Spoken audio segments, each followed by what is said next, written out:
Everyone, मैं शिवम द्विवेदी स्वागत करता हूं मैं आप सभी का अपनी इस क्लास में। आज की इस क्लास में हम आपको आक्सीकरण अपचयन अपक्रिया के बारे में कुछ जानकारी देने वाले हैं। ये दोनों अपक्रियाएं, पहले तो हम आपको बता दें कि दोनों अपक्रियाएं अलग अलग हैं। आक्सीकरण अपक्रिया अलग है और अपचयन अपक्रिया अलग है, लेकिन एक तीसरी अपक्रिया भी होती है जिसका नाम होता है आक्सीकरण अपचयन अपक्रिया, जो कि आप अगली क्लास में पढ़ेंगे। तो यहाँ पे हम आपको बताएंगे कि आक्सीकरण अपक्रिया क्या होती है और अपचयन अपक्रिया क्या होती है। साथ ही साथ इस नोट्स के माध्यम से भी हम आपको समझाते रहेंगे। तो सबसे पहले यहाँ हम लिखते हैं आक्सीकरण, और जो भी अंतर होगा वो हम यहाँ पे लिखते हुए चले जाएंगे ताकि आप बहुत आसानी से ये अपक्रिया सीख सके। तो आक्सीकरण, और इधर हम लिखते हैं अपचयन। बहुत ध्यान से देखिएगा, बहुत ही ज्यादा इंपॉर्टेंट है दोनों अपक्रियाएं। एक तरफ आक्सीकरण, दूसरी तरफ अपचयन, और इनको हम कुछ हिस्सों में बांट देंगे और इस नोट्स से जब आप कंपेयर करेंगे तो आपको बहुत आसानी से ये अपक्रियाएं याद हो जाएंगी। तो आक्सीकरण अपक्रिया देख रहे हैं आप, यहाँ पे लिखा है वह अपक्रिया जिसमें किसी परमाणु, अणु या आयन से इलेक्ट्रॉन निकलते हैं आक्सीकरण अपक्रिया कहलाती है।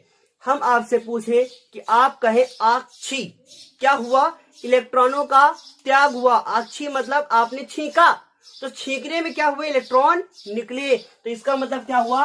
वह रासायनिक अपक्रिया जिसमें इलेक्ट्रॉनों का त्याग होता है आक्सीकरण अपक्रिया कहलाती है। तो क्या मिल गया? पहला पॉइंट मिल गया कि इलेक्ट्रॉन, ऐसे आप लिख सकते हैं ई बना के उसके ऊपर डैश लगा दिया, या माइनस चार्ज होता है इसलिए ऐसे लिखा गया। तो क्या लिख दिया? इलेक्ट्रॉनों का त्याग होता है इस अपक्रिया में। तो ये हो गया हमारा पहला पॉइंट। बहुत ध्यान से देखिएगा, बहुत ही ज्यादा इंपॉर्टेंट है, लेकिन आप इसे एग्जाम्पल के माध्यम से भी अभी अभी समझते हुए चले। तो हमने यहाँ पे क्या लिख रखा है? लिख रखा है वह रासायनिक अपक्रिया जिसमें किसी परमाणु, अणु या आयन से इलेक्ट्रॉनों का त्याग होता है। तो मान लिया हमने कह दिया कि ये Na मेरा क्या है? ये मेरा एक तत्व है, तो इसे हम परमाणु भी कह सकते हैं। ये हमारा एक परमाणु है और इससे इलेक्ट्रॉनों का त्याग होगा। तो कैसे होगा? बहुत ध्यान से देखिएगा।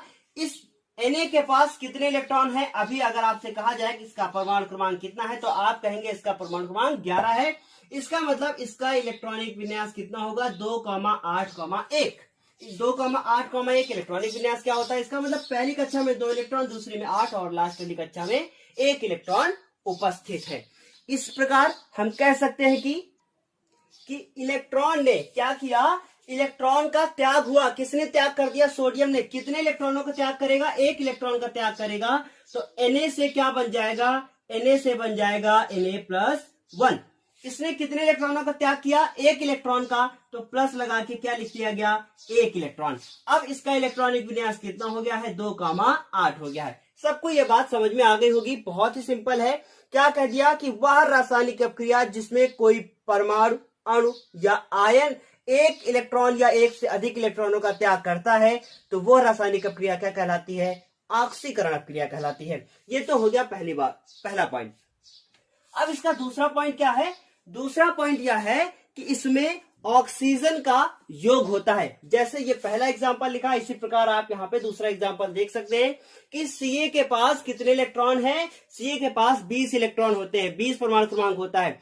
तो अपने वो 2 इलेक्ट्रॉनों का त्याग कर देता है। तो कैसे लिख दिया गया कि Ca से क्या बना? Ca से बना Ca+2, और इसने कितने इलेक्ट्रॉनों का त्याग किया?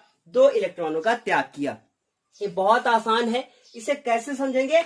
अब उसके बाद देखेंगे हम लोग। इलेक्ट्रॉनों का त्याग हो चुका है। इसका अगला पॉइंट क्या है? इसका अगला पॉइंट है इस अभिक्रिया में किसी पदार्थ से ऑक्सीजन का योग तथा हाइड्रोजन का वियोग होता है।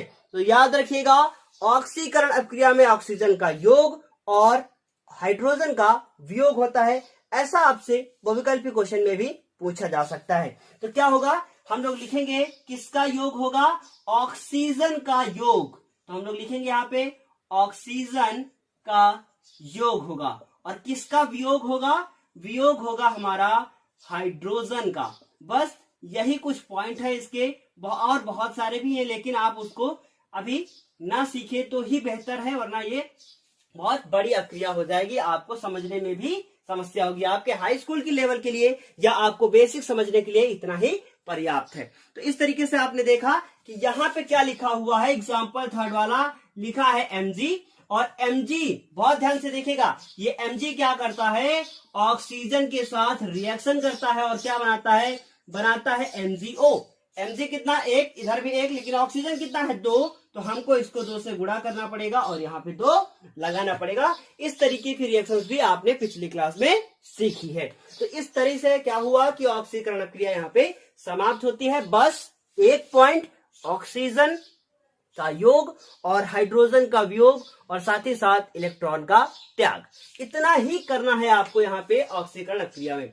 अब हम बात करते हैं अपचयन अभिक्रिया की, तो सेम इसी का अपोजिट हो जाएगा। हम लोग लिखेंगे वह अभिक्रिया जिसमें कोई परमाणु, यहाँ पे आप देख रहे हैं, वह अभिक्रिया जिसमें कोई परमाणु क्या करता है, आयन और अणु इलेक्ट्रॉनों को ग्रहण करता है। अभिक्रिया क्या कहलाती है, अपचयन अभिक्रिया कहलाती है। बहुत ज्यादा इंपॉर्टेंट है ये दोनों आपके 10th क्लास के पेपर में जरूर पूछी जाती हैं, या कोई बहुविकल्पी क्वेश्चन आपसे पूछा जा सकता है। तो आपने देख लिया कि ऑक्सीकरण अभिक्रिया क्या हुई। अब हम बात करेंगे अपचयन अभिक्रिया के बारे में। तो इसी का उल्टा होगा, क्या होगा, इलेक्ट्रॉन का ग्रहण। अब इसको आप समझिएगा, बहुत ध्यान से देखिएगा। पहला एग्जाम्पल क्या लिखा हुआ है, पहला एग्जाम्पल आपका लिखा हुआ है Cl। अब बताइए Cl के पास कितने इलेक्ट्रॉन है, 2, 8, 7। कैसे लिख दिया हमने, क्योंकि Cl का परमाणु क्रमांक कितना होता है, 17। तो पहली कक्षा में 2, दूसरे में 8 और अगली कक्षा में 7। अब Cl से बहुत ध्यान से देखिएगा, Cl से Cl-1 बनने के लिए आखिर क्या चाहिए। आपको पता है कि Cl के पास कितने इलेक्ट्रॉन है, 17, और Cl-1 के पास कितने इलेक्ट्रॉन है, बहुत ध्यान से देखिएगा, Cl-1।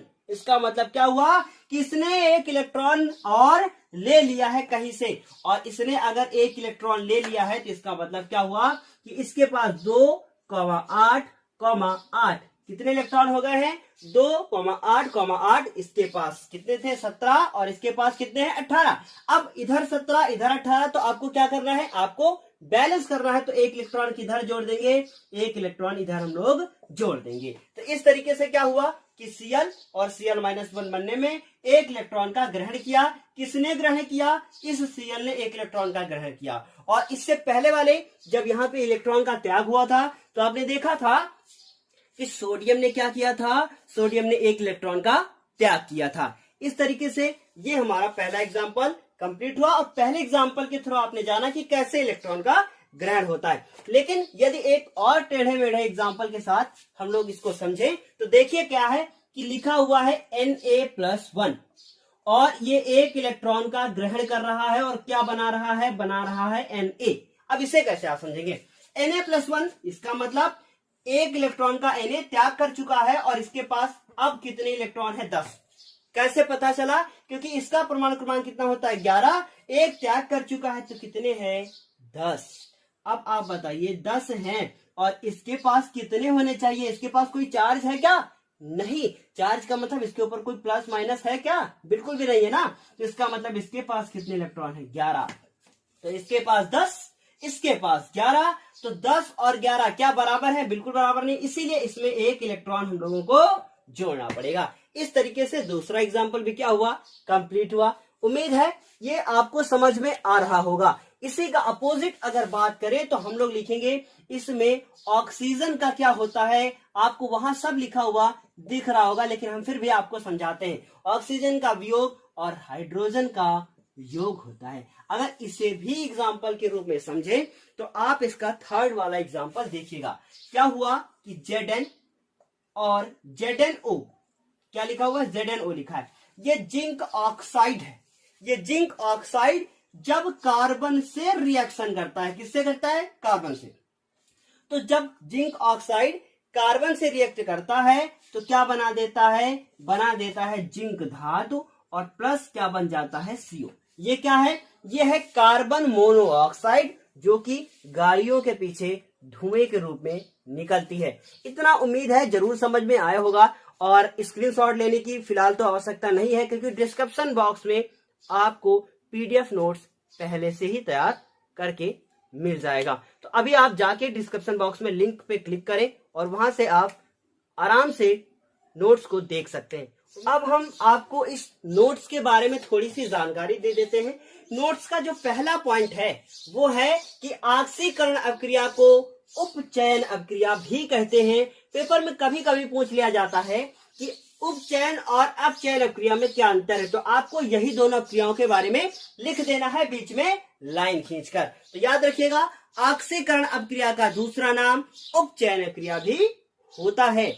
और दूसरा और तीसरा जो आपको नोट वहां पे दिख रहा है, इसे हम आपको थोड़ा सा समझा देते हैं क्योंकि ये बहुत ही ज्यादा इंपॉर्टेंट है। तो क्या है आक्सीकरण और दूसरा क्या है अपचयन। अब आपको यहाँ पे बोर्ड पे दिख रहा है, क्या दिख रहा है कि लिखा हुआ है आक्सीकरण अपक्रिया में इलेक्ट्रॉन त्याग करने वाले पदार्थ को क्या कहते हैं, अपचायक पदार्थ बोलते हैं। यानी कि जो त्याग करता है उसे क्या कहते हैं, अपचायक कहते हैं। क्या कहते हैं, अपचायक कहते हैं। और जो बहुत ध्यान से देखिएगा, जो त्याग करता है उसे अपचायक कहते हैं और जो ग्रहण करता है उसे आक्सीकारक कहते हैं। क्या कहते हैं, आक्सीकारक कहते हैं।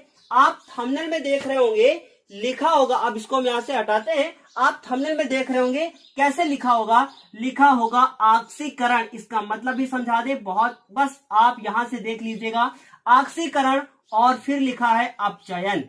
और आक्सीकरण डैश लगा हुआ है। आक्सीकरण का मतलब क्या होता है, त्याग होता है।